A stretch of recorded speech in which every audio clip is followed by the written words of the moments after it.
and I thought, I could turn Deepwoken bosses into females with this. I'm not gonna lie, I can actually see the resemblance. So yeah, let's just, how about Ferryman? You know what I mean? Let's see what Ferryman would look like. So this is the picture I used, and this is what gave me.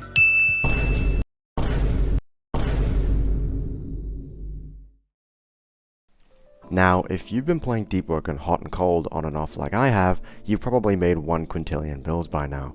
If you have, tell me, how many times have you slain the Ferryman for his delectable EXP?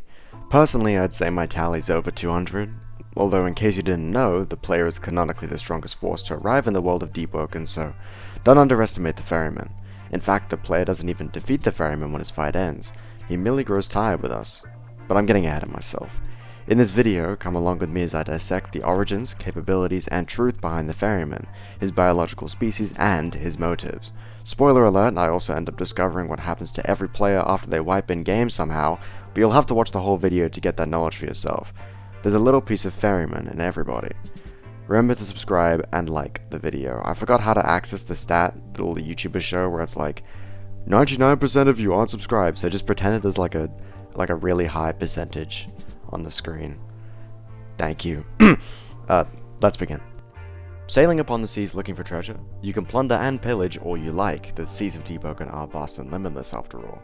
However, if you ever do stray too far away from the islands mortals call home, you may drift into the Void Sea and sail at the mercy of the Ferryman. In-game, the Ferryman can be encountered by sailing to the distant island Boatman's Watch, located in the Void Sea off the coast of Miner's Landing and Aratel.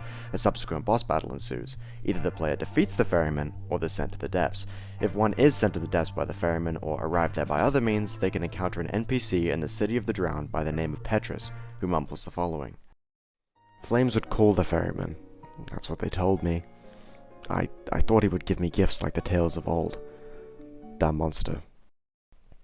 This dialogue hints at how to summon the Ferryman, spark 4 campfires at the pedestal at the center of Boatman's Watch, and boom, he's right there with you. But it also categorizes the Ferryman as one of two things, either a timeless being that shifted from benefiting mortals to massacring them, or a twisted being created in the shape of the tales of old to fool unsuspecting travelers. I believe the latter is the truth, and this is supported by the Ferryman's very own dialogue once you best him in combat. I am a Crulian, and one of the few known to use surface folk. We're the closest bridge between the gods below and your kind. The next step in the evolutionary chain, you could say. But I really must be off. It was a pleasure dancing with you as always. The Ferryman reveals that he is entirely unmortal. A Crulian, an entity standing as the direct link between humanity and the gods below. While this revelation is short-lived, we can expand upon just what the Ferryman means by this by investigating some claims made by the devs, namely Ragu's description of the Crulians as amalgamations of souls. Hence we can deduce that the Ferryman's link to humanity is likely that he's composed of countless human souls, although it's not known exactly how many souls a Crulian is composed of. So we've established that the Ferryman is a Crulian, he's not mortal, and he consists of a large amount of human souls. However, I do believe that's where the game and the lore stop agreeing with one another. What do I mean by that? You'll have to read the Ferryman's Lullaby or I Hear the Tides, an Etrian folk song, to find out. Heave-ho, up-row, raising the anchor slowly, ready to lower sails and go, following course where cold winds blow. Heave-ho, up-row, turning the capstan slowly. I long to see the day when I return. I hear the tides are beckoning and calling. Turn to sea, and never return again, whispers the ocean to me, a lullaby secretive and slow. Pray the Ferryman never takes your soul to the depths below. Heave-ho, up-row, crossing the ocean slowly. Crow's nest is signaling to us. Nothing is out here, not a fuss. Heave-ho, up-row, eye the horizon slowly. Not a shore in sight, neither day or night. I hear the tides beckoning and calling. Now you'll never see the shore again.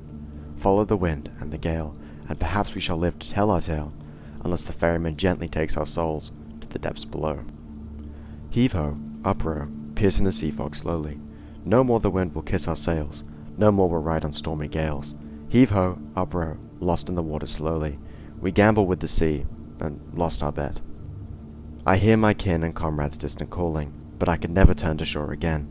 Lower my bones to the ocean, and let them drift all alone and slow. May the Ferryman gently take my soul to the depths below. This folk song details the process by which a sailor can come into contact with the Ferryman. but what I would like to highlight is the distinct lack of any mention of Boatman's Watch or a specific island. Obviously the Ferryman can't be running around in the Void Sea in-game, as I'm sure software limitations wouldn't allow that, and the Ferryman stands as a boss fight. My belief is that the Ferryman's influence extends far beyond Boatman's Watch in lore. I did consider whether this song was talking about the Ferryman's influence metaphorically, but "Pray the Ferryman never takes your soul to the depths below" stands as too specific for me to ignore. Hence, I believe that the Ferryman can apparate anywhere in the Void Sea, not dissimilar to the Dread Serpent. The Void Sea itself is a link between the surface world and the depths, which grows stronger every passing day, so it makes sense that the Ferryman is innately tied to the Void Sea itself, particularly as Krulians have been confirmed to have their strength tied to the depths. Ferryman is actually weaker on the surface, and will be hypothetically defeated by a fully powered Lord Regent on the Etrian throne. Now consider this, if the Ferryman is collecting souls through his cruel game, why place himself on a time limit? Why play a game at all? Well, it's pretty obvious when you think about it from the perspective of a drowned god or Krulian, rather than one of the Ministry, for example. The Ministry is completely devoted towards causing another great drowning, and thus of pursuing it and must be stopped. However, it's perfectly reasonable to assume that the Ferryman, if his goal is waiting for the drowned gods to awake, would be in no hurry. He's seemingly immortal, so his lack of agency and willingness to let potential threats go makes sense. Now, I'm going to double back on what I just said and pose you another question. What if the Ferryman isn't choosing to place himself on a time limit? I believe that the Ferryman is being forcefully drawn back to the depths, being unable to hold a corporeal form in the surface world for long.